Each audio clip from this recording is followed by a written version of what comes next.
Hoy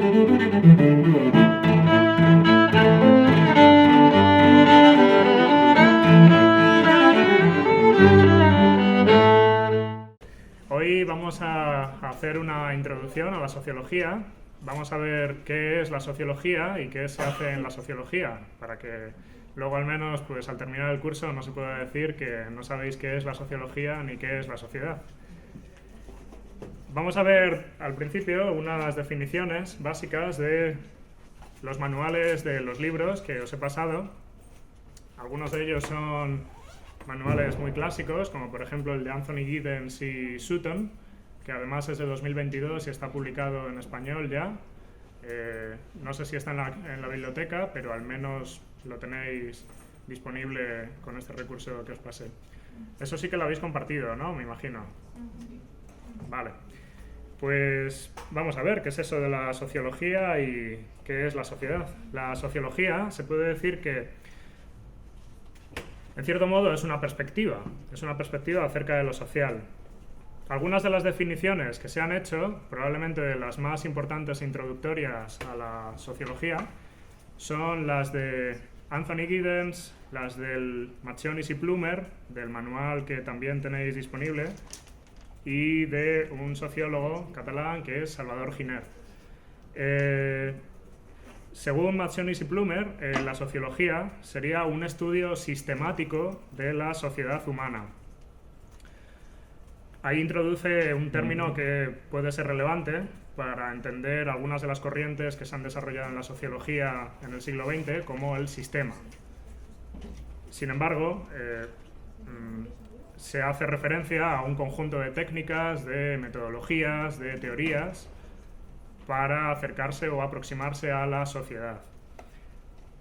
Según Salvador Giner, la sociología tendría como objeto primordial el estudio de la sociedad humana y, más concretamente, las diversas colectividades, asociaciones, grupos e instituciones sociales que los humanos forman.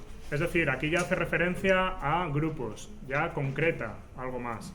Son las asociaciones, los grupos, las instituciones sociales, las colectividades. Esos son algunos de los grupos humanos que se encarga de estudiar la sociología. Y según Giddens, Anthony Giddens, un sociólogo británico que se ha considerado un referente en la sociología y que tiene, entre otras aportaciones, una fantástica teoría de la estructuración social. Según Giddens, la sociología hace un estudio de la vida social humana. Esto ya es un nuevo término, el de vida social, que Giddens le da mucha importancia. Es el estudio de la vida social humana, de sus grupos y sociedades. A fin de cuentas, la sociología es sencillamente el estudio científico de grupos sociales, de las sociedades en su conjunto y del mundo de los seres humanos. Como veis, el ámbito de la sociología es pues muy amplio.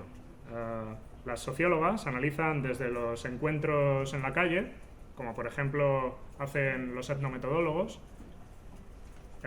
hasta la vida familiar, los lazos comunitarios, pasando incluso por la identidad, tanto a nivel personal como social, y las relaciones entre Estados-nación, la globalización, etc. Son muchos y muy diversos los ámbitos de estudio de la sociología. ¿Cómo entendemos generalmente las profanas el mundo social? Pues normalmente a partir de aquello que nos es familiar. Lo que nos resulta familiar en nuestra propia vida, generalmente, viene dado por varios de esos grupos, esas colectividades o esas instituciones. Como por ejemplo, en primer lugar, la familia. Está claro que nos hemos socializado en un entorno familiar, como veremos luego. Esto tiene que ver con procesos de socialización, pero luego hemos pasado por una escuela, hemos ido por un colegio, por un instituto, la educación secundaria, etc. Y hemos tenido grupos de pares, hemos tenido compañeras y compañeros, amigos y amigas que nos han acompañado. Todo esto configura cómo entendemos el mundo social. Y cuando empecéis a trabajar, incluso, si es que no habéis empezado, pues también os daréis cuenta de que la identidad laboral también nos ayuda a entender el mundo de una u otra manera. Como ya habéis leído en Wright Mills, en Charles Wright Mills, este sociólogo que iba en moto y con camiseta en una época bastante conservadora en Estados Unidos, lo que hacemos en sociología es adoptar una perspectiva amplia acerca de la sociedad y de los procesos sociales. Cuando nos acercamos a un fenómeno social, adoptamos una perspectiva amplia en el sentido de que vamos más allá de nuestra biografía o de cualquier vida individual que se nos ocurra. Entonces la perspectiva sociológica es mucho más amplia acerca de por qué actuamos, cómo actuamos. Dicho así, esto podría hacernos confundir a la sociología con la ética filosófica. De hecho, en algunas de vuestras síntesis, que he leído con gusto, alguna lo habéis entendido más o menos así. Es verdad que con la ética sabemos lo que nos parece natural o lo bueno o lo que espontáneamente nos parece como verdadero, pero sí, y la ética sí es verdad que nos enseña a reflexionar con principios, pero sin embargo la ética en realidad no presta atención a algo que sí presta atención la sociología, que son las condiciones sociales. Ni mucho menos tampoco presta atención la ética a las estructuras sociales. Y es en esas estructuras, precisamente, en las que nos encabalgamos como individuos. Por así decir, la sociología sí es verdad que estudia las costumbres y la moral, pero lo que le interesa de verdad analizar, lo que le importa, es analizar esos procesos sociales que han dado lugar a una determinada moral, a unas costumbres. Por eso la sociología va antes, es decir, en orden causal, en orden de prioridad, antes hay sociedad que moral. Primero está la sociedad y después va la moral. Como decía de hecho el sociólogo Norbert Elias, en un librito muy interesante sobre el tiempo, titulado así, él decía que antes de que tengamos una concepción del tiempo, antes de que hayamos desarrollado el concepto tiempo, tal como lo entendemos, ya antes hay sociedad. Previamente ya hay una sociedad que ha establecido cómo se entiende el tiempo. De dónde, si no, proviene, por ejemplo, el tiempo cronológico, tal como lo entendemos a día de hoy, medido a través de un reloj. Si no es de una sociedad moderna que ha enfatizado el hecho de medir el tiempo, el hecho de pautarlo, el hecho de organizarlo en unidades para hacerlo más eficiente. Esta sociedad moderna existe primero y luego provee a las personas de un concepto de tiempo. Entonces la sociedad va antes. Es una sociedad que se esfuerza por controlar el tiempo, por hacer más eficiente nuestra vida. Y de ahí surge ese concepto. Prácticamente todo lo que damos por hecho suele estar ya muy influido por procesos sociales. Por eso, aunque muchas de vosotras probablemente hubierais querido entrar voluntariamente y libremente ayer a la facultad, a partir de las 11 de la mañana, probablemente no pudisteis hacerlo. Espero que lo hayáis conseguido al menos la mayoría, porque la sociedad está antes de que tomemos decisiones individuales. Ya previamente hay sociedad. Lo social va primero.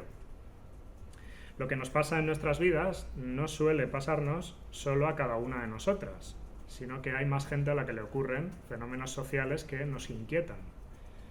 Eso es lo que le interesa a la sociología, básicamente. La perspectiva sociológica, ¿qué es, pues? Es una perspectiva para comprender cómo nuestras vidas individuales encajan en contextos de nuestra experiencia social. A veces lo social se muestra de diversas formas, ¿no? Se puede mostrar a través de lo colectivo, por ejemplo, un colectivo de jóvenes precarios. Se puede expresar a través de lo comunitario, una comunidad, o se puede expresar a través de lo familiar. Lo importante es que no se reduce lo social a ninguno de estos grupos o asociaciones o comunidades o familias, no se reduce a ninguno de ellos. Lo social va más allá de todos los grupos. En fin, somos seres sociales, ¿no? Como habéis dicho en alguno de vuestros textos, incluso alguna de vosotras acudiendo a Aristóteles. Son politicón, somos sociales por naturaleza. Yo soy de Salamanca, pero también soy de Vallecas, pero también soy de mi edificio, pero también soy de mi comunidad de vecinas. Además, también soy de grupos políticos, soy investigador en la UCM. Mi identidad es múltiple, por así decir. Tengo muchas orientaciones dentro de mi vida social. Soy de mis amigos, de mi familia, etc. Lo social no se reduce a uno de los grupos, va más allá. ¿Qué es la sociedad? Pues la sociología sería entonces la ciencia de la sociedad. Entonces, ¿a qué nos referimos con sociedad? Habría que ver primero. Según Marchionis y Plumer, la sociedad son personas que interactúan en un espacio definido y que comparten una cultura. O sea, hay que interactuar en un espacio dado y compartir esa cosa que se llama cultura. Y según Anthony Giddens, es un sistema de interrelaciones que vincula a los individuos. Eso sería la sociedad para Anthony Giddens. Aquí Giddens, de nuevo, está hablando de sistema. Sistema. ¿Qué es un sistema? Es una palabra ciertamente polisémica, se refiere a una unidad que tiene partes, que están interrelacionadas. La sociedad, como concepto, se puede decir pues que es polisémico. Tiene muchos significados que le atribuimos. Cuando los sociólogos hablan de una sociedad, generalmente se están refiriendo a muchas cosas. Generalmente, un grupo de personas que vive en un territorio y comparte aspectos culturales, como decía. Eso es una sociedad. Pero claro, habitualmente las sociedades han sido identificadas por la sociología como poblaciones. Las poblaciones, como por ejemplo la población española, es la población que reside en España y que son 47 millones de habitantes. Ahora ya estamos en 47,4 o algo así, ¿no? La contabilización de la población incluye a las personas que residen en un territorio determinado y que tienen relaciones o interrelaciones. Por ejemplo, el Centro de Investigaciones Sociológicas, del que ya os hablé ayer, así lo estudia. Generalmente se refiere a la población española. Generalmente se refiere a las personas que residen en un territorio. Lo cual tiene sus connotaciones. El concepto población, vinculado a la estadística, es un constructo científico. Es decir, tiene unas connotaciones determinadas. Lo cual tampoco quiere decir que sea falso. Simplemente es una manera de representar la sociedad. En fin, ¿de dónde viene esta manera de presentar o de representar la sociedad?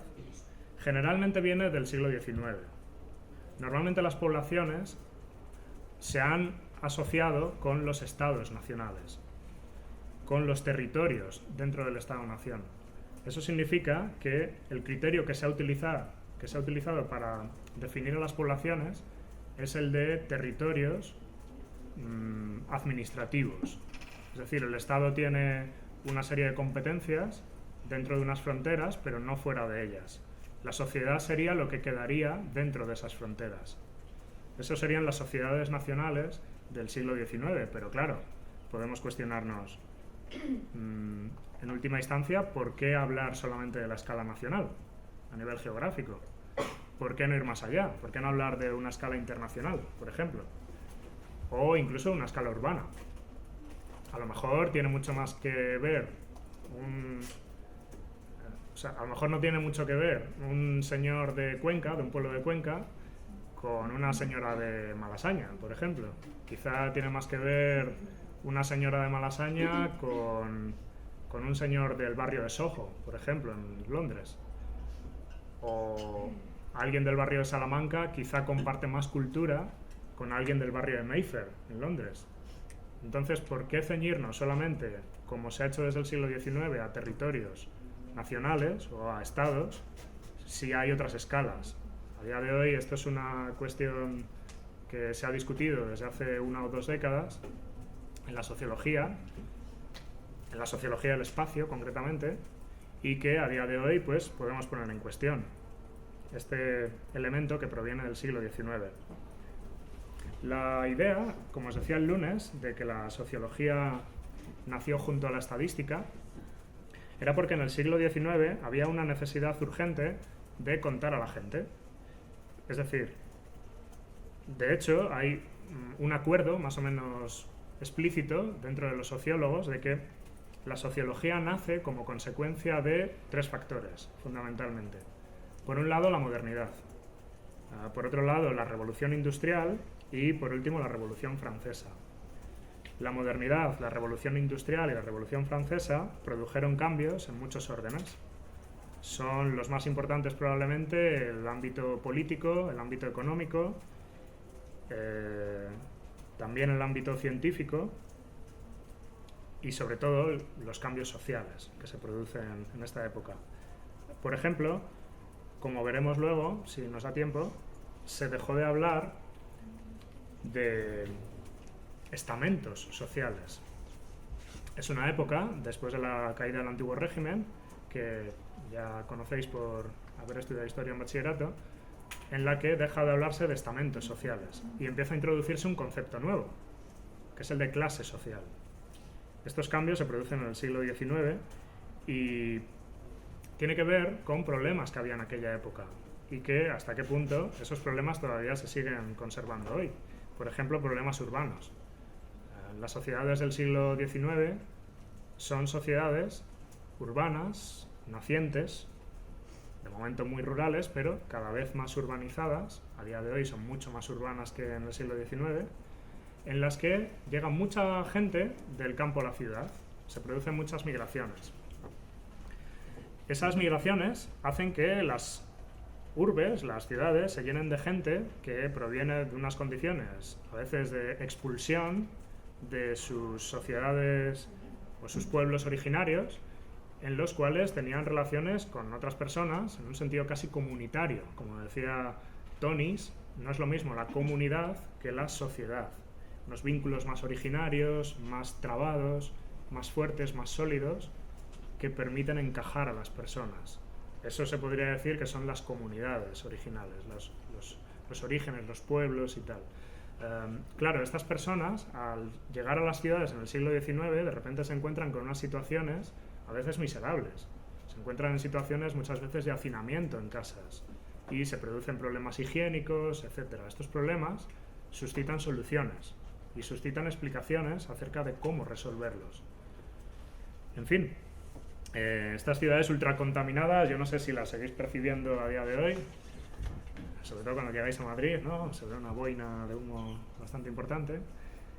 Pues en el siglo XIX me imagino que tendría que ser peor porque las fábricas estaban incluso dentro de las ciudades, produciendo a pulmón. Bueno, estas ciudades son retratadas en la literatura.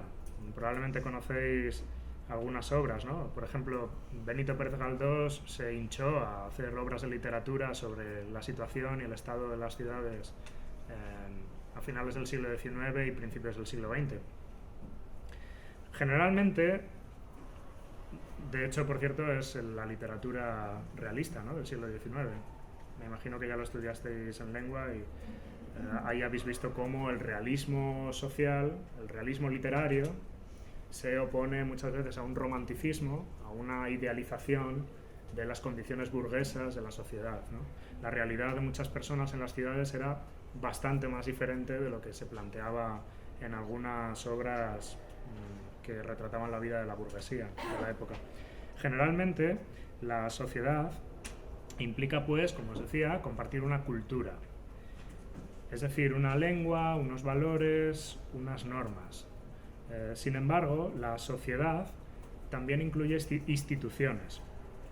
Por ejemplo, compartir un sistema educativo o compartir un tipo de familia hace que compartamos mucho más con algunas personas con un sistema educativo parecido, con una familia parecida, que con otras que no comparten ese tipo de familia o de institución educativa.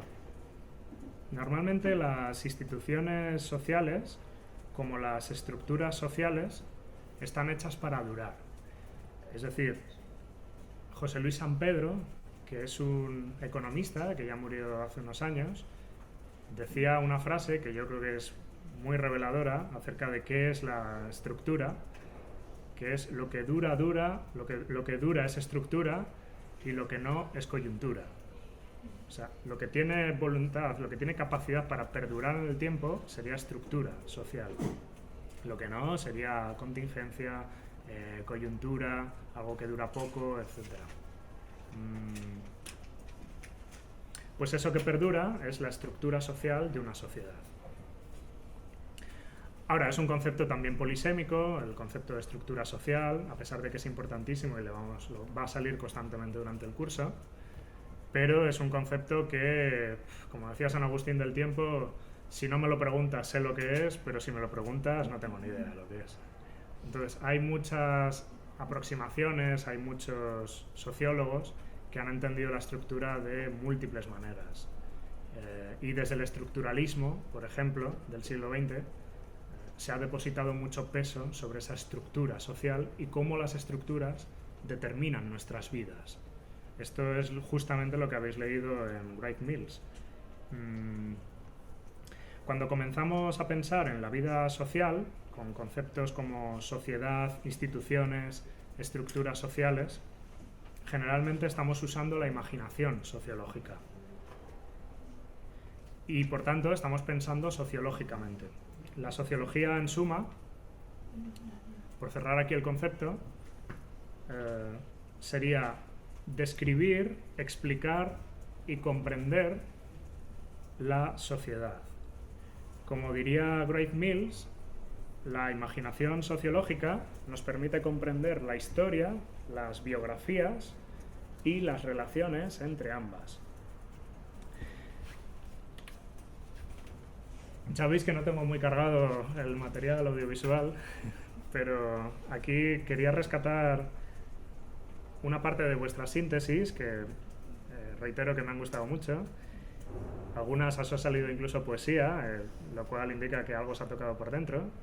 Como dice una de vosotras en su síntesis, os cito, la pertinencia de la imaginación sociológica supone poseer la habilidad de entender la evolución del contexto histórico y su repercusión en la vida de cada uno de nosotros. De esta manera se llega a razonar sobre el entramado social, donde hay una destacable diversidad respecto a los humanos y su forma de ser. Sin embargo, creo que algunas de vosotras habéis entendido la sociedad como un contexto. No, la sociedad no es exactamente un contexto, tampoco lo es el espacio, aunque sé que se ha entendido así muy frecuentemente, pero quisiera subrayar que la sociedad no es un contexto donde ocurren los fenómenos sociales. Como tampoco el espacio es un continente. El espacio no es un continente donde ocurren cosas, ¿no? Que encajamos ahí como en una vasija, ¿no? Vamos a meter en un espacio algo. Es algo que hacemos, es algo que construimos. La sociedad es precisamente la red de relaciones, no es el continente, es lo que se genera cuando interrelacionamos, cuando nos conectamos. Ahora mismo, de hecho, estamos haciendo sociedad. Ahora mismo, en la medida en que vosotras estáis ahí, yo aquí, estamos haciendo unas relaciones de sociedad de algún modo. Podríamos hacerlas de otro. Pero hemos acordado, ya sea tácita o explícitamente, normalmente implícitamente, que la sociedad que vamos a generar entre vosotras y yo va a ser así. Vosotros vais a estar ahí, yo voy a estar aquí. También os podéis cambiar de sitio si queréis, por cierto. No quisiera yo determinar estructuralmente la clase de una manera tal que no os pudierais ni mover. La agencia importa, la agencia individual importa también. No solamente son las estructuras. Los sociólogos se han dado cuenta de que además de estructuras sociales, también hay agencia individual. Es decir, se pueden cambiar las cosas, se pueden hacer de otra manera. En fin, el sistema universitario, por ejemplo, en el que estamos, no es un contexto, es lo que estamos instituyendo con nuestras prácticas cotidianas. Al estar aquí, estamos constituyendo el sistema universitario. Ahora mismo estamos haciendo sociedad. Entonces, no es un contexto, es realmente lo que estamos construyendo. Es el producto de nuestra relación social. Y a menudo, de hecho, lo estamos construyendo de una manera desigual. Las relaciones que se establecen socialmente, como esta, suelen ser desiguales. Por eso no es casual que vosotras estéis ahí y yo aquí. Hay alguien que la decide así, muchos alguienes. En realidad todas vosotras lo estáis decidiendo así. Yo también. No hay nadie que nos lo imponga necesariamente, no es necesario. De hecho, la mayor parte de las relaciones son espontáneas. Pero estamos dando por hecho que la relación tiene que ser así. Permitidme citar a una segunda compañera entre vosotras que dice: la imaginación sociológica distingue entre las inquietudes personales del medio, inquietudes personales, y los problemas públicos de la estructura social. Las inquietudes se dan en los individuos y los problemas van más allá de su vida interior. Pues bien, la imaginación sociológica es lo que permite que se pase de la inquietud a la estructura social. Ya está, eso es exactamente lo que dice Wright Mills sobre la imaginación sociológica. Eso es la imaginación sociológica. Esa es la clave, queridas amigas. Es pasar de la inquietud personal, individual, a la estructura social, a un problema de estructura. Este es el punto crucial y algunas de vosotras, por ejemplo, comentáis en vuestra síntesis que os parece, o da la impresión de que os parece, cuando habla Wright Mills sobre el matrimonio, de que hay matrimonios fallidos, ¿no? Que es un problema esto es un problema. A otras le parece, sin embargo, que el matrimonio le puede parecer que no es un problema, realmente. O sea, que el matrimonio es un problema y que la disolución no es ningún problema. Pero, en cualquier caso, cuando estáis planteando el problema de una u otra manera, no es un problema, es una inquietud. La cuestión es comprender por qué la gente se casa. Porque el problema de estructura está justamente ahí. Cuando nos preguntamos por qué la gente se casa, ya no nos importa qué es lo que falló al casarse las personas y separarse. Entonces, no es que casarse sea malo, sino que la sociología se pregunta problemas de investigación como ¿por qué la gente se casa? ¿Por qué en una sociedad determinada se ha organizado así el matrimonio? Una institución social como el matrimonio. Entonces, lo que parece evidente no debería serlo. Aunque demos por evidentes determinadas cosas como que la gente se tiene que casar, cada vez menos, por cierto, sin embargo, no debería ser tan evidente para nosotras. Uno de los cambios que genera en nosotros la perspectiva sociológica es que lo evidente se problematiza. Es decir, somos reflexivas en ese sentido.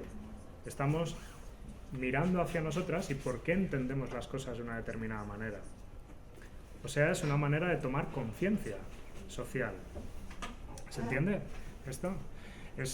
Hablábamos antes de la ética, ¿no? La ética es verdad que se plantea por qué actuamos como actuamos, pero lo que nos importa como sociólogas es cómo hemos llegado hasta aquí. O sea, ¿por qué la sociología ha construido las cosas de esta manera? Porque se enfoca en la sociedad. La sociedad se ha organizado de una manera y nosotros intentamos entender por qué se ha organizado de esa manera la sociedad y no de otra. Entonces, lo que tenemos que empezar haciendo, como dice Wright Mills, es cuestionar aquellas suposiciones que parecen universalmente aceptadas. Como bien habéis dicho, es una cualidad mental que un sociólogo tiene que practicar. Entonces, un sociólogo es también alguien despierto y es alguien crítico, muchas veces con lo establecido. Si da por hecho o le compra el discurso a una persona a la que está analizando como sujeto de investigación, entonces no está problematizando el problema de estructura social que hay de fondo. ¿Se entiende? Si cuando hacemos una entrevista en profundidad a un colectivo, por ejemplo, a una persona que pertenece a un colectivo de estudiantes X, como vosotras, por ejemplo, si damos por hecho que lo que dice en su discurso es verdad, Entonces no estamos problematizando qué hay en el fondo. ¿Cuál es la sociedad que ha hecho que esta persona diga lo que diga? Se trata de imbricar, de alguna manera, nuestras vidas individuales con la sociedad, con las estructuras sociales, y entender que nuestra vida individual tiene sentido dentro de esa estructura. Entonces, ¿qué tenemos que hacer para eso? Para adoptar esa perspectiva sociológica. En principio, pensar distanciándonos de la cosa misma.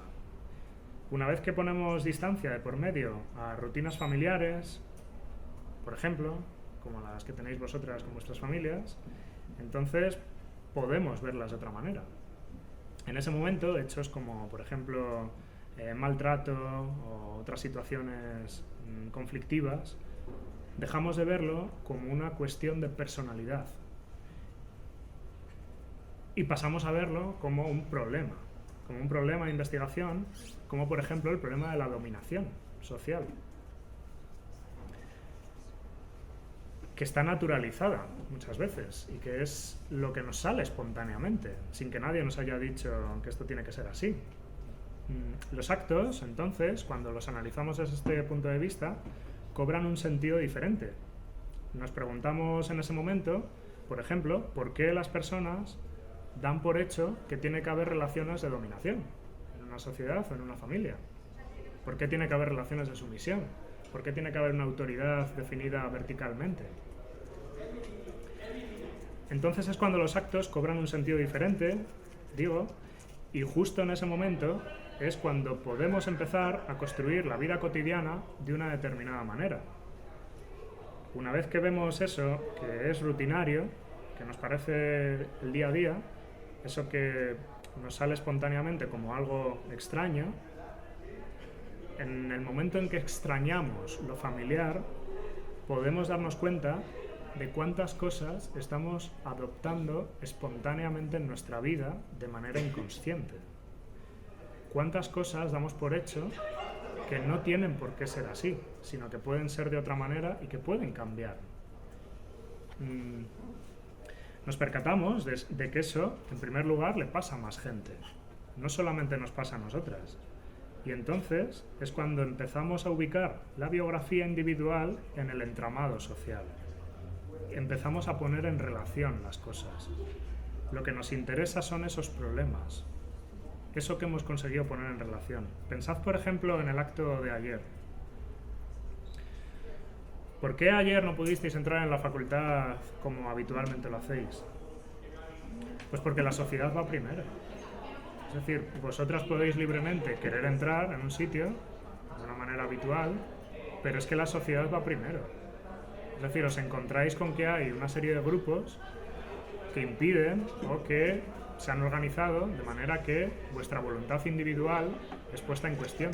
Aunque queráis entrar, no podéis, porque tenéis un despliegue policial, porque tenéis una serie de grupos de manifestantes, porque tenéis un acto que no habéis previsto, y esa voluntad individual queda en algún sentido limitada. Lo que nos interesa es cómo se ha limitado esa libertad individual, ¿no? Últimamente se habla mucho de libertad, a veces con mucho brío, ¿no? La libertad individual no es algo que interese particularmente a los sociólogos, interesa lo social, interesa cómo se ha construido el entramado social para que podamos practicar o no la libertad individual.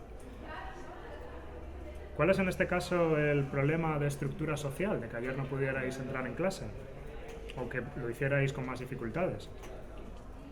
¿Os parece que es, por ejemplo, una frustración personal, el problema de investigación de la sociología? No he podido entrar normalmente, entonces me frustro y tengo que explicar por qué me frustro. O puede ser el hecho de que se diera un premio. Ya no digo a quién, digo el hecho de que se dé un premio.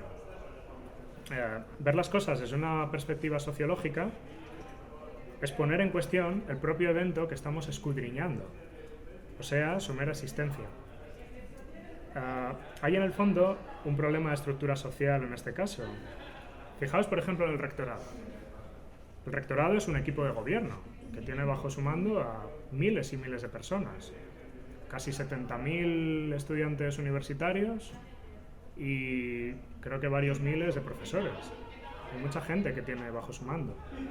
Entonces no se puede decir que un rector, un equipo rectoral es una entidad que tome voluntad y que tome voluntariamente decisiones individuales solamente. Tiene que enfrentarse con un grupo. Ese grupo social da cabida a las decisiones que un equipo rectoral toma. Y lo que nos importa es ese grupo. Entonces, el rectorado puede tomar una decisión, pero sin embargo, pues a veces no lo pasa por otro grupo, que es Junta de Facultad. También representa a mucha gente. Os representa a vosotros, por ejemplo, la Junta de Facultad y a los profesores. Hay veces que son decisiones que involucran a muchos grupos sociales. Lo social va más allá de esos grupos. Se podría decir que vosotras, también como grupo social, formáis un colectivo de estudiantes, formáis parte. Es lo que os decía el primer día de sentiros parte de la UCM. Como estudiantes en vuestro caso, pero también podéis formar parte de otros muchos grupos, por ejemplo, asociaciones estudiantiles. O podéis formar parte de las mentorías que os decía el primer día. Todos esos grupos configuran de alguna manera vuestra identidad social, hace que os interrelacionéis socialmente. Y, por cierto, también en la medida en que os relacionáis socialmente como colectivo, también se espera de vosotras determinadas cosas. También hay expectativas sociales depositadas sobre vosotras. No sobre vosotras como personas, sino sobre vosotras como vuestro rol de estudiantes. Por cierto, al fondo se me escucha, ¿verdad? No sé que no vayáis a decir nada por... ¿Se me escucha por allí? Vale. Es porque hoy no estoy usando el micro, pero a lo mejor si queréis lo puedo usar. Mi vozarrón va a sufrir, pero bueno, para el próximo día me imagino que ya lo usaré, porque si no me voy a dejar aquí la voz me voy a desganitar. Se espera de vosotras determinadas cosas, no en un sentido físico, no en un sentido de como personas que sois, sino como grupo social. Hay expectativas que se depositan en función de vuestros roles sociales. Analizar el problema de estructura social en el acto de ayer implica analizar esas relaciones sociales y podemos hablar de que uno de los problemas sociales podría ser, por ejemplo, la excesiva interpenetración entre dos sistemas sociales, como por ejemplo el sistema político y el sistema universitario. A veces un maridaje excesivo incluso. Una interpenetración entre sistemas que, como diría el sociólogo Niklas Luhmann, Luhmann, un sociólogo alemán, los sistemas sociales tienden a diferenciarse. Los sistemas sociales tienden a cobrar autonomía. Es, por cierto, un sociólogo de la comunicación. Probablemente lo veréis en otras asignaturas, ya que en esta casa pues estamos en el territorio de la comunicación. Este sociólogo decía que los sistemas sociales, como conjuntos de partes interrelacionadas, tienden a diferenciarse entre ellos, tienden a separarse, tienden a diferenciar sus funciones. Claro, podríamos analizar como sociólogas el acto de ayer. En este caso parece que se fusionan los sistemas políticos y universitarios, y habría que preguntarse por qué. Eso es ir más allá del acto que ocurrió ayer. Eso es ir a las estructuras sociales. ¿Se entiende?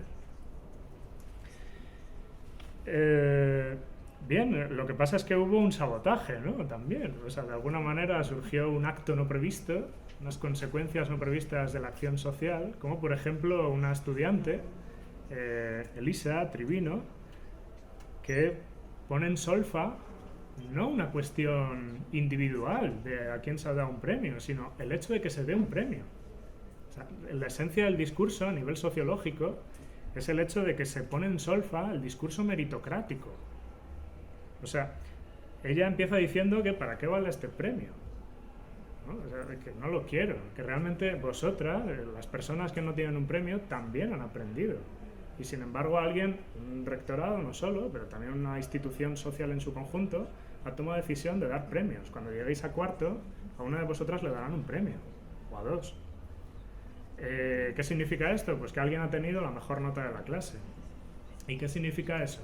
Que se refuerza la cultura meritocrática del esfuerzo, individual. Es un sociólogo, normalmente lo pone en solfa, lo pone en cuestión, lo pone en tela de juicio. porque los individuos no son nadie sin la sociedad. Hay sociedades, hay estructuras que han dado lugar a estos premios, a esta cultura del esfuerzo individual. Y eso es lo que no se puede dejar de lado. Eso es lo que hay que estudiar. Bien, y también tendríamos que preguntarnos sobre las desigualdades que hay en el sistema universitario, ¿no? El hecho de que se dé un premio a una persona como si fuera un genio, hay que entramarlo de alguna manera. ¿Por qué Mozart, por ejemplo, fue considerado un genio? Mozart nace en una familia. Un padre que desde que tiene 4 años le está enseñando a tocar el piano. Es decir, es alguien que tiene unos lazos sociales que le permiten ser un genio. Eso es lo que nos importa como sociólogos. Esas estructuras sociales. Bueno, no insisto más. La sociología es una ciencia paradigmática, multiparadigmática, perdón. El concepto de paradigma, que proviene de Thomas Kuhn, probablemente ya lo habéis visto incluso en filosofía en bachillerato, en primero, probablemente, se podría decir que un paradigma son conjuntos de visiones del mundo. Son prácticas, son metodologías, son técnicas, son todas estas cosas juntas. El concepto de paradigma lo desarrolla Kuhn en un librito que fue muy citado, La estructura de las revoluciones científicas, que hace hincapié en cómo la ciencia se va desarrollando a partir de cambios estructurales, no necesariamente como un progreso lineal, acumulación de nuevos desarrollos, nuevas investigaciones que dan lugar a nuevos resultados y eso posibilita un progreso lineal, sino cortes, cambios estructurales, ¿no? Así es como va funcionando la ciencia y así es como evoluciona, según Kuhn. Pues bien, él decía que normalmente una comunidad científica está en un paradigma, está en una manera de entender la realidad social en este caso. Él hablaba más bien de las ciencias naturales. En esa manera de entender la realidad es en la que trabajan los científicos. Sin embargo, la sociología es multiparadigmática, es decir, hay muchos paradigmas que dan cabida a todas las teorías, metodologías, conceptos que incluye la sociología. Veamos algunos de ellos, que son los más importantes, por lo menos los clásicos, que son el funcionalismo, la teoría o el paradigma del conflicto y el paradigma de la acción social. Si os fijáis en el funcionalismo del siglo XIX y XX se basa en un positivismo. O sea, normalmente los sociólogos se remitían a hechos observables. Esto significa que hay hechos sociales que podemos observar y podemos analizar, incluso estadísticamente. Por ejemplo, os comentaba el lunes sobre que si yo quisiera tener 150 hijos, pues no podría cambiar aún así la tasa de natalidad, porque la tasa de natalidad es un hecho social.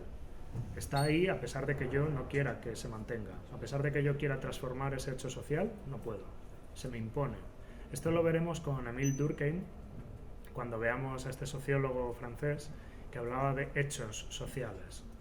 Un hecho social es algo que se me impone y que puedo analizarlo estadísticamente, incluso puedo cuantificarlo. Puedo cuantificar cuántas personas actúan de una u otra manera, cuántas personas han tenido hijos, cuántas personas han migrado, etc. Son fenómenos sociales que se cuantifican, son hechos sociales. Entienden los funcionalistas la sociedad como un todo organizado, como un bloque. La sociedad es una agrupación de individuos que están dentro de una unidad administrativa, dentro de un territorio, dentro de un Estado-nación. Entienden esa sociedad como un todo. Podríamos cuestionarlo esto, ¿no? Como os decía, ¿qué tiene que ver alguien de un pueblo de Cuenca con alguien de Malasaña, por ejemplo? Quizá tiene menos que ver que alguien que vive en Malasaña con alguien que vive en Soho. También los funcionalistas tenían una preocupación, a veces demasiado fuerte, por el paso de sociedades modernas por el paso a sociedades modernas y cómo se vinculan. Sí. Yo tengo una pregunta. Cuando una persona tiene el poder de hacer un cambio estructural, por ejemplo, lo que se ha visto en las dictaduras, mira, que no me gusta esto, entonces ahora se lo prohíbo a todo el mundo, o lo que hicieron en China, la ley del hijo único, entonces ya nadie puede tener más de 2 hijos. Ahí se está generando a partir de una, pues digamos, en el caso de China no sería una inquietud, pero a partir de una inquietud se puede generar un problema, se genera un problema y cambia una estructura social, ¿no? O sea, ahí al final la inquietud sí pasa a generar un cambio de una persona. La inquietud personal se aplica más bien a cómo analizamos la sociedad. O sea, es adoptar la perspectiva sociológica. Tú puedes tener una inquietud como, por ejemplo, acabo de dejarlo con mi pareja. ¿Por qué? ¿Qué ha pasado? ¿Qué he hecho mal? Y sobre todo, ¿qué ha hecho mal mi pareja? ¿Por qué hemos cortado? ¿No? Claro, tú puedes tener una inquietud personal, pero si quieres hacer sociología, tienes que pasar de hacer esa inquietud personal un problema de estructura social. ¿Por qué todas las parejas rompen? ¿Por qué hay muchas parejas que no duran más de X tiempo? Eso es el problema de estructura social. Entonces, eso es aplicar la imaginación sociológica. Eso es analizar un problema que va más allá de lo que me ocurre a mí, más allá de que yo lo haya dejado con mi pareja. Va más allá y me planteo qué es lo que le ocurre a las personas de toda la sociedad. Ahora bien, lo que planteas con respecto a un golpe de Estado, por ejemplo, la sociología sabe que la agencia individual también importa. Es decir, no solamente estamos determinados por las estructuras sociales, también podemos cambiar las estructuras sociales, lo que pasa es que cuesta mucho. Y si entendemos un golpe de Estado como un ejercicio individual de coerción, no lo estamos analizando sociológicamente en todas sus variantes, en todas sus vertientes. Es verdad que una parte importante puede ser un líder. Eso es cierto. Incluso la sociología también ha estudiado las élites. Los hermanos Pinson en Francia estudiaron sobre los ricos, ¿no? Las élites. Y eso muchas veces requiere acudir a un estudio individual de esas personas. Claro, eso existe. Lo que pasa es que normalmente esas personas que dan un golpe de Estado provienen de grupos. No salen de la nada, no brotan como un champiñón en medio del campo, sino que hay un entramado social que da cabida, por ejemplo, un ejército. Tú puedes querer dar un golpe de Estado ahora mismo, pero necesitas alguna cosa más, ¿no? No es fácil. Entonces, claro, ¿qué es lo que necesitas? Pues para empezar un ejército, para continuar un montón de gente que te apoye, para continuar una organización política, etc. Unos medios de comunicación que te apoyen, si no, no puedes hacerlo. Lo que nos importa es cómo esas estructuras sociales dan lugar a decisiones individuales, que a veces parecen, si nos olvidamos de la perspectiva sociológica, fruto de la libertad individual, pero en realidad están en un entramado social. ¿Se entiende? La política de hijo único en China, es verdad, existió, ya no existe. Se quitó hace 10 años o 15 años, me parece. ¿Qué es lo que ha pasado? Ya no existe, ya se quitó. No, ya no. Existió durante 40 o 50 años. ¿Qué pasó después de que se quitara la política de hijo único en China? Que resulta que la sociedad china tampoco ha vuelto a tener muchos más hijos. O sea, los chinos no han vuelto a tener un baby boom, por ejemplo. No ha vuelto a haber una explosión de nacimientos. La gente se ha adaptado, porque las estructuras sociales se han adaptado a esa forma. Lo que dura es la estructura y la coyuntura no es la estructura. ¿Entiendes? Entonces, claro, eso es lo que explica que una vez que se ha quitado la política de hijo único, todavía se siga dando las mismas condiciones sociales que se daban antes. Porque la coyuntura creó una estructura, se podría decir, ¿no? La coyuntura puede dar pie a creación de nuevas estructuras. Pues muchas veces sí. muchas veces lo que parece una coyuntura resulta que se impone, se solidifica, se objetiviza y se mantiene, se institucionaliza, como veremos ahora a continuación si nos da tiempo, que sí nos va a dar tiempo. Bien, entonces el paradigma funcionalista de sociología, pero no solo, también de antropología, es un paradigma que proviene de la antropología, incluso de la filosofía, si me apuráis, está representado fundamentalmente por Émile Durkheim, entre nosotras, ¿no? El paradigma del conflicto sería ese paradigma que no se enfoca en la interrelación armoniosa de las partes, y ahora explico a qué me refiero con eso, sino que tiene que ver con el conflicto en la sociedad. Es una crítica generalmente a los límites que tiene el positivismo. Insisto, el positivismo como ese estudio de hechos observables. Para ellos, para los pensadores del paradigma del conflicto, la sociedad no es un todo organizado armoniosamente, sino un todo escindido. Es un todo en conflicto. Pero un todo, al fin y al cabo. Lo que les importa es estudiar el conflicto dentro de las sociedades. Muchas veces se da incluso una visión económica de lo social, porque algunos tienen muy poco y otros tienen mucho.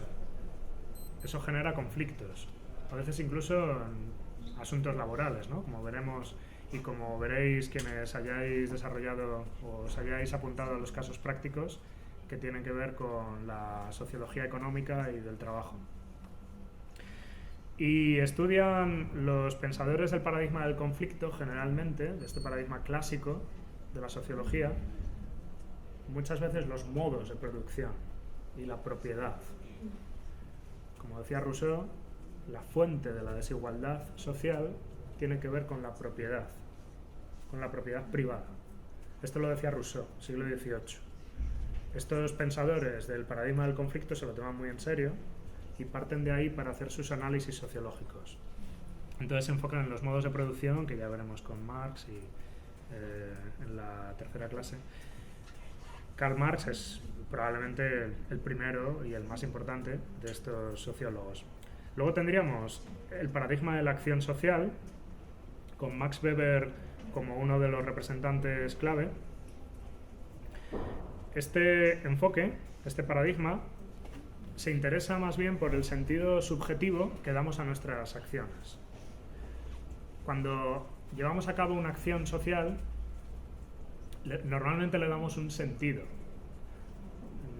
Si nos preguntan por qué hemos actuado como hemos actuado, normalmente os veis impelidas a dar una respuesta que tenga que ver con vuestras motivaciones. ¿Por qué habéis actuado como habéis actuado al venir aquí? Vosotras sabréis.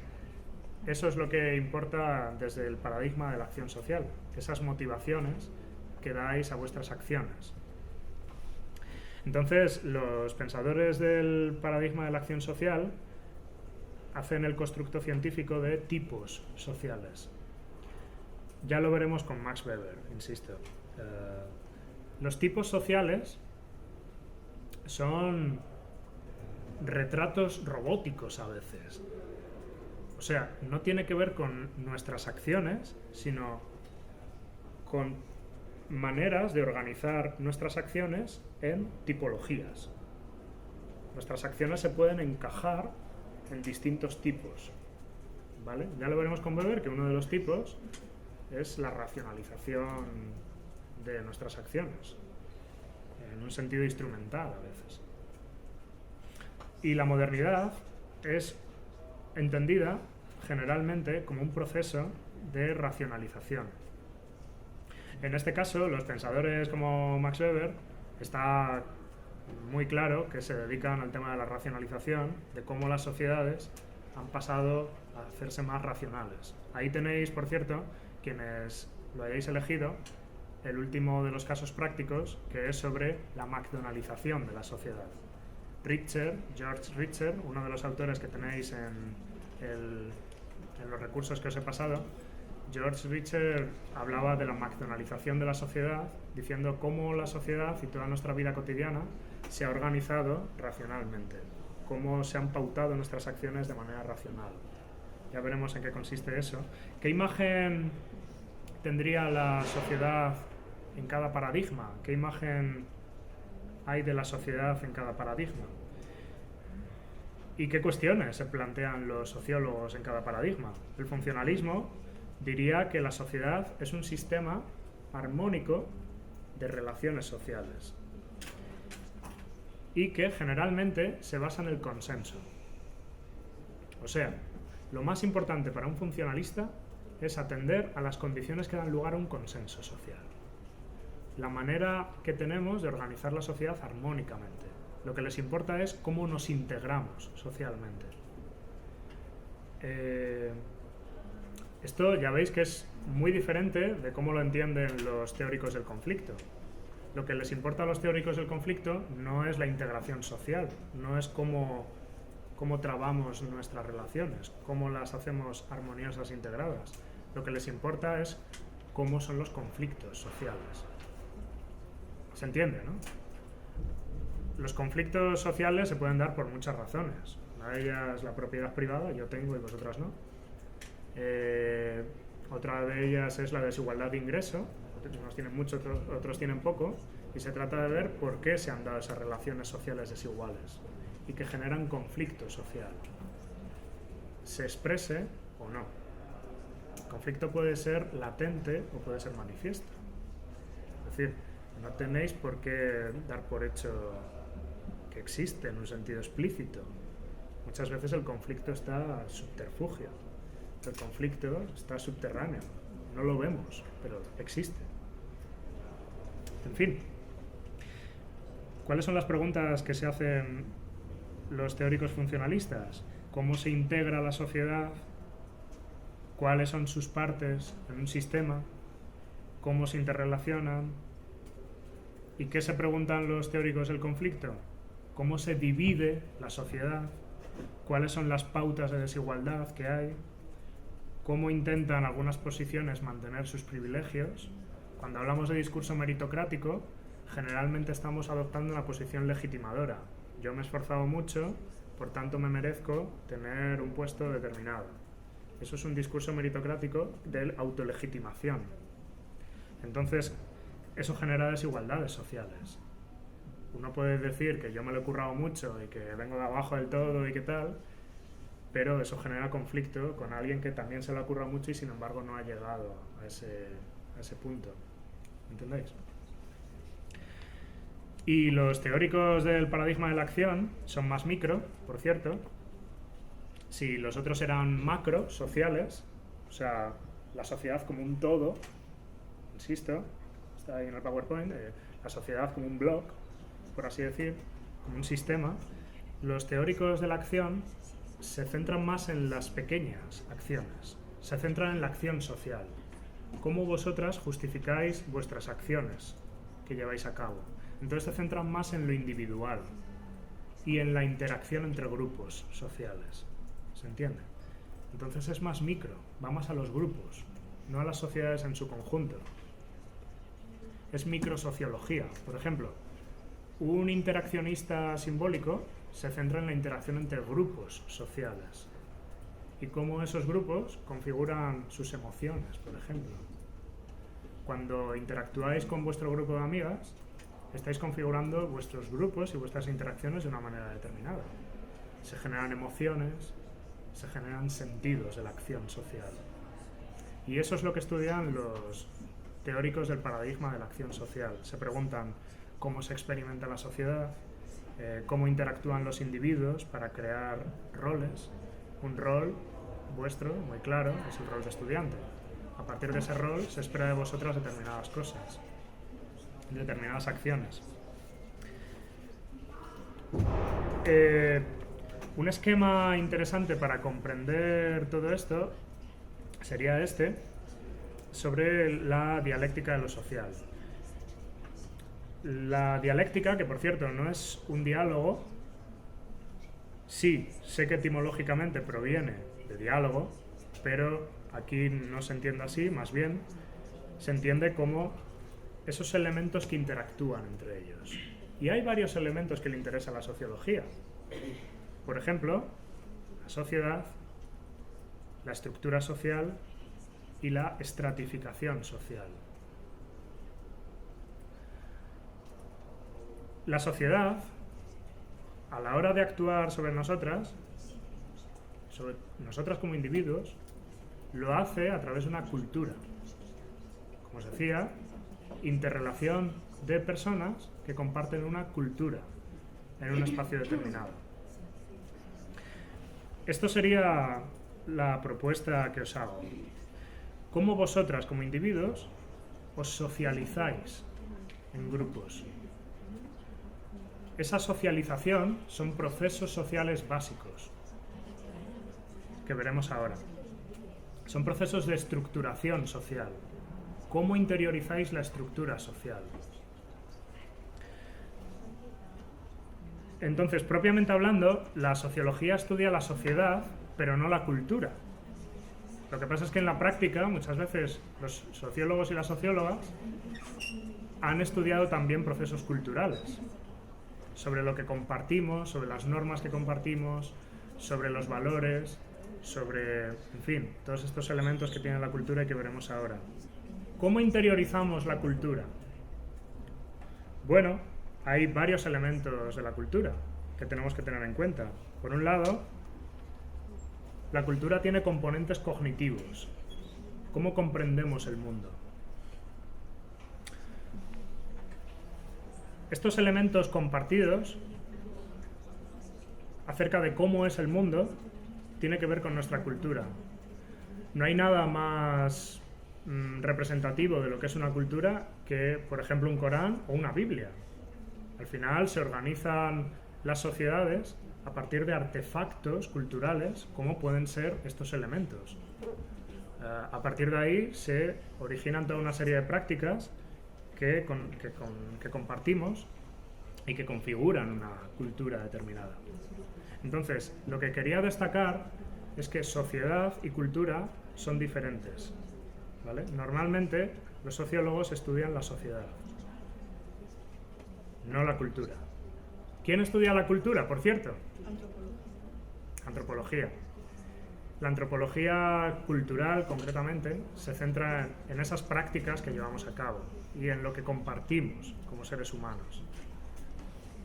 Eso que compartimos muchas veces son cuestiones tangibles, pero otras veces son intangibles, ¿no? Por ejemplo, la tecnología o el arte muchas veces genera producciones culturales. Por ejemplo, un cuadro. Un cuadro es algo muy tangible. Sin embargo, lo que hay detrás del cuadro, una corriente artística, es algo muy intangible y que tiene que ver con nuestra cultura. Y es diferente de otras. Por ejemplo, si habéis estado en Granada, os habréis dado cuenta de que muchos de los edificios que hay allí, ¿no?, en este monumento impresionante que tienen al lado de un barrio como el Albaicín, ahí enfrente, ¿no?, tiene por dentro muchas representaciones simbólicas que no tienen nada que ver con nuestra cultura y que muchas veces son colores, a veces, una manera de trabar colores. ¿Por qué lo hacen así? Porque tiene siglos de historia y porque proviene de una cultura diferente a la que tenemos en nuestras sociedades. Entonces la cultura es también eso, son formas artísticas de entender el mundo. La cultura se puede decir que son símbolos, es lenguaje, son valores, creencias, hay una cultura material, son normas. Me gustaría detenerme en las normas. Las normas se pueden definir como pautas de comportamiento. Y esto es importante. Normalmente, las normas están arraigadas en hábitos o incluso en tradiciones sociales. De hecho, a veces están recogidas como leyes escritas.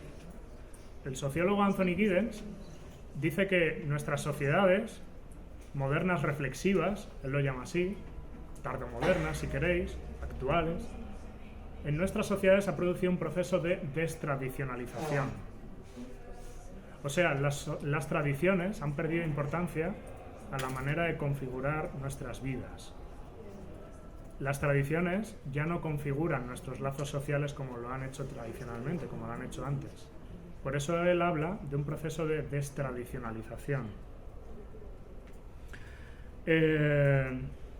Bien, estas normas incluyen reglas, pero también expectativas sociales que guían nuestra conducta individual. Hay un sociólogo que a mí, por cierto, me gusta mucho, que es Bourdieu, escrito Bourdieu, es francés, que hablaba de reproducción cultural. O sea, cuando nos socializamos, estamos llevando a cabo procesos de reproducción cultural, de reproducción social también. Vuestros padres generalmente tienen un capital cultural que es diferente al de otras familias. Vosotras estáis aquí como estudiantes universitarias. Probablemente, o al menos estadísticamente, de muchas de vosotras, vuestros padres probablemente tengan estudios universitarios. Ese es capital cultural que se reproduce en vosotras. Vosotras sois la reproducción social de vuestras familias. Eso es lo que estudian algunos sociólogos de los años 70 con el concepto de reproducción cultural y social. ¿Se entiende? Reproducción en un sentido de volver a hacer. ¿No se entiende por ahí? Reproducir tiene que ver con volver a hacer, con volver a manifestarse algo. Si vuestros padres tienen un nivel de estudios determinado, probablemente vosotras también lo vais a tener. Vosotras también lo vais a conseguir. Esos son estudios que se hicieron en los años 70 y que a día de hoy se siguen haciendo. ¿Cuál es la manera de reproducirse de las normas? A través de reproducción. ¿Qué es la socialización, por cierto? Otro proceso fundamental. Según Mazzionis y Blumer, según el manual que os he pasado, la socialización sería la experiencia social que dura toda la vida. O sea, el proceso de socialización es cuando un individuo, o un organismo biológico, si queréis, se adapta a la sociedad en la que vive. Esta metáfora de la adaptación, por cierto, es muy darwiniana. La adaptación como que nosotras tenemos que hacernos a la sociedad en la que vivimos. De ahí viene el concepto de adaptación. Podemos problematizarlo. ¿Por qué no hacer que la sociedad se adapte a los individuos? En el caso de la educación, ¿por qué no hacer que la educación se adapte al estudiante, por ejemplo? A cada estudiante. Lo importante es que la socialización es el proceso por el cual hacemos nuestra la cultura. Hacemos nuestra la realidad social. Cuando llevamos a cabo la socialización, estamos interiorizando esa estructura social. Volvemos a Grace Mills. La estructura social entra en nosotras. La hacemos nuestra. Y, por tanto, cada una de nuestras acciones la reproducen. Claro, esto tiene su complejidad. Cuando estáis socializando, estáis asumiendo expectativas sociales. Como sois estudiantes, por ejemplo, pues se espera que cumpláis con un rol social. Esto es lo que decían los funcionalistas. La sociedad espera que, o se supone que espera, hemos hecho una construcción social de que vosotras, al venir a clase, obtendréis un título. Eso, por cierto, se puede también problematizar, ¿no? El tema de la titulitis o el tema de los certificados. Cuando vayáis a presentar un currículum, probablemente tendréis que llevar una certificación de que habéis terminado unos estudios. O sea, de que habéis pasado por aquí 4 años, de que habéis tenido que escuchar a mucha gente, de que habéis tenido que aprobar exámenes, etc. Y ese título se supone que aglutina todo eso. La expectativa es que lo terminéis, ¿no? Son expectativas que tienen que ver con vuestra condición o vuestro rol de estudiante. El rol que desempeñáis es ese y tiene consecuencias sociales. O pensad, por ejemplo, en los roles de género. Hay un caso que probablemente hayáis elegido 5 personas que es el caso de las personas trans. Aquí está el tema de los roles de género y de la desigualdad de género. Es verdad que los roles están dados por la sociedad, pero vosotras los hacéis vuestras. Eso es la socialización. Ahora, ¿qué pasa cuando no los hacéis vuestros? Como ocurre, probablemente, estadísticamente, probablemente muchas seréis cis, ¿no? Probablemente estéis de acuerdo con la identidad de género que socialmente se os ha dado. Pero ¿qué pasa cuando no estáis de acuerdo? ¿Qué pasa cuando los roles de género que lleváis a cabo no son confluyentes con lo que se os ha dado a nivel social, con lo que se espera de vosotras? Pensad cuando erais niñas. Generalmente vuestros padres siempre os decían, tú eres una chica, tú eres una niña. Entonces, claro, eso es la sociedad, eso es lo que habéis socializado, eso es lo que habéis interiorizado. Pero ¿qué pasa cuando decís no? ¿Qué ocurre? Se margina, se genera un conflicto, o muchos conflictos, se produce una exclusión social. Esto es lo que os propongo que analicéis en el caso del capítulo que os proponía de Gameplay Z, ¿no? ¿Qué ocurre cuando los roles y la identidad de género no confluyen con lo que la sociedad ha depositado sobre todos y todas nosotros? Por cierto, estoy dando por hecho que sabéis qué es un rol de género, qué es una identidad de género, etcétera, pero creo que vosotras también lo explicaréis, las personas que os encarguéis del caso práctico. Hay una distinción que es importante tener en cuenta aquí. Una cosa es el sexo y otra cosa es el género. En sociología, el sexo tiene que ver con características biológicas de los organismos biológicos y tiene que ver muchas veces con gónadas, muchas veces tiene que ver con aparatos sexuales o incluso con cromosomas. No obstante, los sociólogos no nos encargamos de esto. Los sociólogos nos encargamos de estudiar el género como construcción social. O sea, eso que la sociedad ha depositado sobre nosotros y nosotras. Esto ya lo veréis más detenidamente, cómo influye el tema del binarismo. ¿Por qué en las sociedades nuestras hay un binarismo de género? O sea, hay dos géneros. Solamente mujer o varón. Solamente mujer o hombre. Y sin embargo, podríamos entender que hay más géneros. Podemos construir la realidad de otra manera. Normalmente, a partir de sexo-género, a partir de sexo entendemos macho-hembra. A partir de género entendemos varón, hombre o mujer. Eso es el binarismo de género. ¿Qué teorías ha habido de la socialización importantes en sociología y que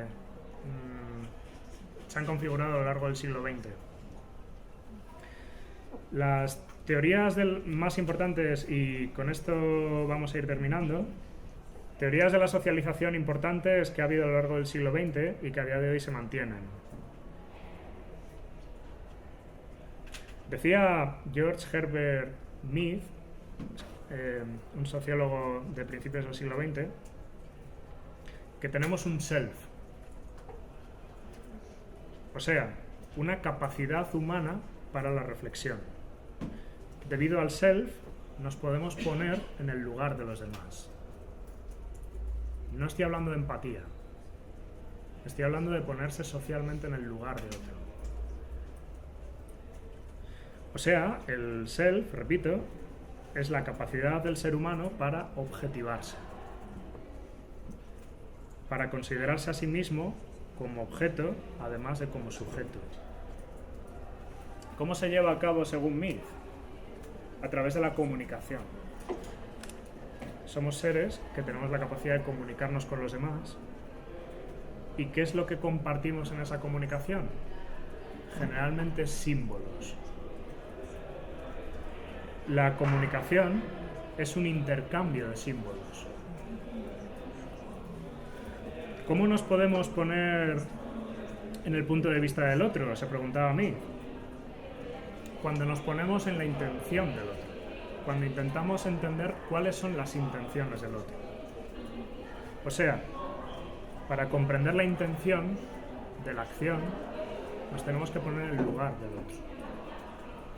Por eso un sociólogo del paradigma de la acción social puede comprender el significado que damos a la acción social, porque nos podemos poner en el lugar de otro. Cuando nos comunicamos, ponemos en la comunicación esas intenciones, dotamos de un significado a nuestra acción, y eso podemos comprenderlo. Como sociólogos podemos preguntarle a una persona, podemos preguntarle ¿por qué has actuado así y no de otra manera? Estamos intentando comprender, ponernos en el lugar del otro. ¿Por qué es posible? Por lo que Mead llama el otro generalizado. Es decir, el otro generalizado es la incorporación del self, del yo mismo, de las normas y los valores culturales aceptados por la sociedad. Las normas del otro generalizado es lo que comprendemos y lo que hacemos nuestro. Es la manera de objetivar. El individuo, entonces, es capaz de entender qué tipo de comportamiento se espera cuando, por ejemplo, entráis a una biblioteca. ¿Qué tipo de comportamiento se espera cuando entráis a una biblioteca? Estar en silencio, coger un libro, en fin.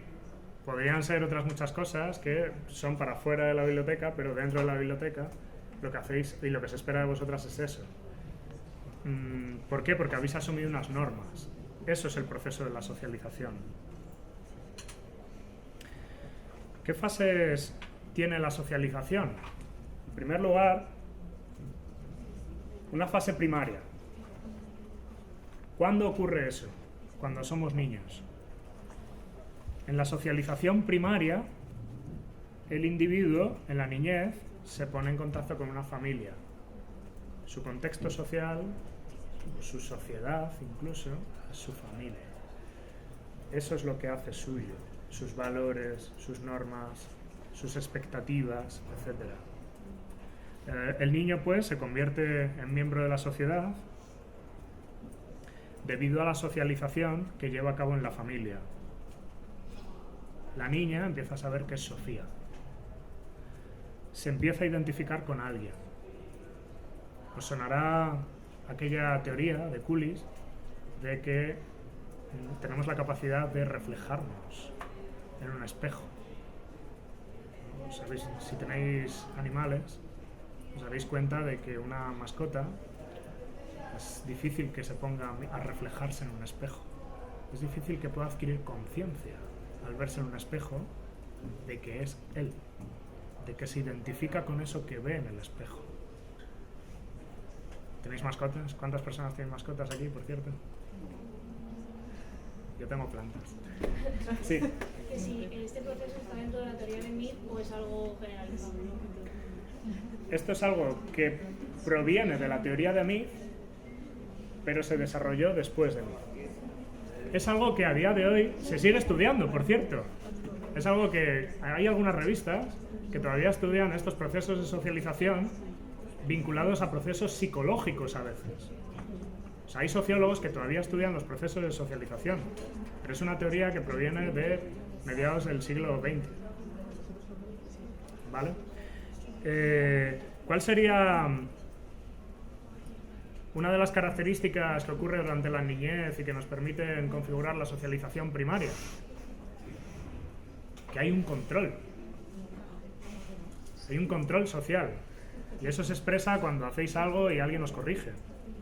Alguien os dice, no, esto no se hace así o esto sí se hace así. Ese control configura determinadas normas en vosotras. Bien, identidad y control. Entonces, los padres son los agentes socializadores más importantes dentro de la familia y dentro de la socialización primaria. El segundo proceso social, de socialización que tenemos que considerar aquí sería el proceso secundario de socialización. La socialización secundaria es cuando salimos de la familia y vamos a la escuela. ¿Qué ocurre en la escuela y con los grupos de pares? Como, por ejemplo, vuestras compañeras que habéis tenido en la escuela y después, ¿no? Instituto y tal. Que con ellas continuáis configurando vuestra identidad social. Que puede variar con la que habéis adoptado desde vuestra familia. Puede diferir en cuanto al contexto social también. Explícate un poco a qué te refieres. Sí, esa identidad social que se ha creado con las diferentes personas puede diferir dependiendo en la situación social y en el grupo social. Absolutamente, absolutamente. Una de las cuestiones que en sociología damos por sentadas es que las sociedades son diversas. Es decir, no es lo mismo que socialicéis en un grupo u otro. Si pasáis por una escuela privada, no es lo mismo que si pasáis por una escuela pública. Si pasáis por un grupo de amigas de una condición X, no es lo mismo que si pasáis por otro grupo de amigas. Si pasáis por un tipo de familia, no es lo mismo que si pasáis por otro. Por ejemplo, en una familia con 3 personas o más, ¿no? Una relación poliamorosa, por ejemplo, no os vais a socializar igual que en una familia con 2 personas solamente, ¿no? La socialización que se lleva a cabo en una familia u otra es diferente. Y lo mismo ocurre en la escuela, claro. Bien, ¿qué es lo que aprendéis normalmente en la escuela con los grupos de pares? Funciones. Funciones. Por ejemplo, a desempeñar ese papel de estudiante. Si habéis llegado aquí de una manera que nadie os ha hecho falta que os diga cómo os tenéis que comportar, es porque ya habéis aprendido antes cómo hacerlo. Entonces lo habéis hecho vuestro. Eso es socialización. En tercer lugar y último, la socialización como proceso, por cierto, continuo, que dura toda la vida, también incluye una socialización terciaria. Cuando entráis en nuevos entornos culturales, estáis socializando probablemente de una manera diferente a la que lo hacíais en el colegio o a la que lo hacíais con vuestra familia. También es lo que se habla de procesos de resocialización, etc. No quisiera centrarme aquí, quisiera ir un poco más allá y hablar de un último asunto, que es la construcción social de la realidad. Berger y Luckmann, 2 sociólogos de mediados del siglo XX, hablaban en su famoso libro de la construcción social de la realidad, de cómo hacemos nuestra esa sociedad porque previamente se ha objetivado. Hay normas sociales que se han construido, se han objetivado, y eso es lo que hacemos nuestro. ¿Cómo lo hacemos nuestro? Insisto, a través de interacciones. Cuando salís a tomar una caña a un bar, estáis interactuando con vuestras amigas. Eso significa que estáis asumiendo determinadas normas, valores, símbolos que compartís con vuestras amigas. ¿Se entiende? Eso es parte de la socialización, pero forma parte de una construcción social de la realidad. No quiere decir, insisto, que sea falso. Quiere decir que es una construcción sociológica, social de la realidad. Si me permitís hablar de un teorema, el teorema de Thomas, las situaciones que definimos como reales se hacen reales en sus consecuencias. Y esto es importante. Las situaciones que definimos como reales se hacen reales en sus consecuencias. Os voy a leer lo que escribía Merton, un sociólogo muy famoso, sobre este asunto del teorema de Thomas. Decía, corre el año 1932. El Last National Bank, una institución bancaria de la época, floreciente, muy rica, una gran parte de sus recursos es líquida. No estaba aguada. O sea, funciona. Es una institución bancaria que tiene solvencia. Bien, de hecho, el jefe dice, Merton, Cartwright Millinville, tiene mucha razón en sentirse orgulloso de su banco, de su institución bancaria, porque es solvente, la preside y va bien. Pero ¿qué ocurre? Llega el miércoles negro. ¿Qué fue el miércoles negro? En Estados Unidos. Al entrar este director de banco en el banco, se da cuenta de algo raro. Algo pasa que no está bien. Dice, al entrar en su banco, lo que advierte es que funciona el negocio con más actividad que de lo costumbre. Un poco extraño es aquello. Dice, ya que a los hombres del banco y a los de la planta siderúrgica y a los de la planta industrial que está al lado, los está viendo en el banco a todos juntos. Están haciendo cola en la puerta del banco. ¿Qué pasa aquí? Dice, esto no suele ocurrir hasta el sábado. Esta gente tenía que venir a cobrar otro día, no el miércoles. ¿Qué hacen todos aquí haciendo cola? Dice, allí están docenas de hombres, evidentemente de las fábricas, formando cola delante de las ventanillas de los pagadores. ¿Cómo iban a cobrar los trabajadores en los años 30 del siglo pasado? En mano. Iban todos a cobrar al banco en mano, no a través de una transferencia bancaria. ¿Qué hacen allí un miércoles? Se preguntaba.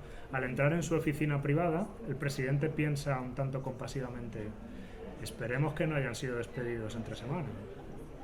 A estas horas deberían estar trabajando en el taller. Pero, dice Merton, especulaciones de este tipo, como las que hacía el director, nunca han hecho prosperar a un banco. Entonces, el director del banco empieza en su tejemaneje de documentos, ahí dentro de su oficina, y no deja de prestar atención. Algo pasará, pero que lo solucionen los empleados del banco. ¿Qué ocurre? Que eso que acabó como miércoles negro tiene que ver con la definición social que hemos hecho de la realidad. ¿En qué medida? Dice, Cartwright, el director del banco, no había oído hablar nunca del teorema de Thomas, pero ese día supo que efectivamente se aplica. Efectivamente tiene consecuencias sobre su negocio. ¿Cómo lo supo? Sabía que, a pesar de la liquidez relativa que tenía el banco, de las partidas que tenía el banco, se había generado un rumor de insolvencia. Una vez creído por un número suficiente de depositantes, dice Merton, daría por resultado la insolvencia del banco. ¿Qué ha pasado? Al terminar el miércoles negro, y por cierto el aún más negro jueves, en que largas filas de inquietos depositantes, cada uno trataba de frenar, de recuperar, de salvar frenéticamente lo suyo. Entonces se generaron más colas todavía, porque el rumor de insolvencia del banco, es decir, el rumor de que el banco había quebrado, generó colas en la puerta del banco y eso generó la insolvencia del banco. ¿Se entiende? Que me acuerdo que en economía vi algo que cuando hay una crisis económica de cualquier índole, para que solucione los políticos, si dicen públicamente que todo va bien, al final todo acaba yendo bien. Viene de ese teorema. Efectivamente. Yo solo pondría en solfa una cuestión, no siempre. Vale. Porque de hecho, como habéis visto en algunas encuestas del CIS, hay mucha gente que cuando le preguntan ¿cómo percibe usted la economía? Dice fatal. Fatal. la economía va mal, la gente está en desempleo, qué mal. Y cuando le preguntan, ya no cómo va la economía, sino cómo va tu economía, cómo va tu vida personal a nivel económico, dicen, a mí muy bien. A mí me va estupendo. Yo tengo trabajo, tengo un buen sueldo y tal. Eso le ocurre al 70% de la población, que dice que muy mal a nivel social, a nivel de estructura social, pero que su vida personal va muy bien. ¿Qué ocurre? Se está definiendo la situación social como algo que va mal. Pero eso no significa que vaya a ir mal, realmente, siempre. Lo que pasa es que en el miércoles negro sí ocurrió. Por eso, en ese miércoles negro de 1932 en Estados Unidos, ese director de banco se encontró con el teorema de Thomas aplicado a su propio banco y quebró. Literalmente quebró. Eso supuso en la bolsa unos impactos importantes también. La definición que habían hecho todos los trabajadores de la insolvencia del banco se hizo real en sus consecuencias. Bien, es la profecía autocumplida, queridas amigas. Es decir, cuando todas damos por hecho que algo es así o de otra manera, efectivamente se acaba haciendo así. Insisto en que no siempre. La definición de la situación se objetiva y pasa a formar parte de la sociedad e incluso, si me permitís, de la estructura social. Eso es lo que socializáis. Esos procesos sociales objetivados. Eso es lo que hacéis vuestro. Si todos creemos que Sofía es una niña, llegará a ser realmente una niña. En sus consecuencias. Efectivamente, la profecía se cumplirá. Si todas aquí creemos que alguien se merece un premio por ser alumna ilustre, efectivamente se dará ese premio. Terminamos aquí, pero un momento, por favor.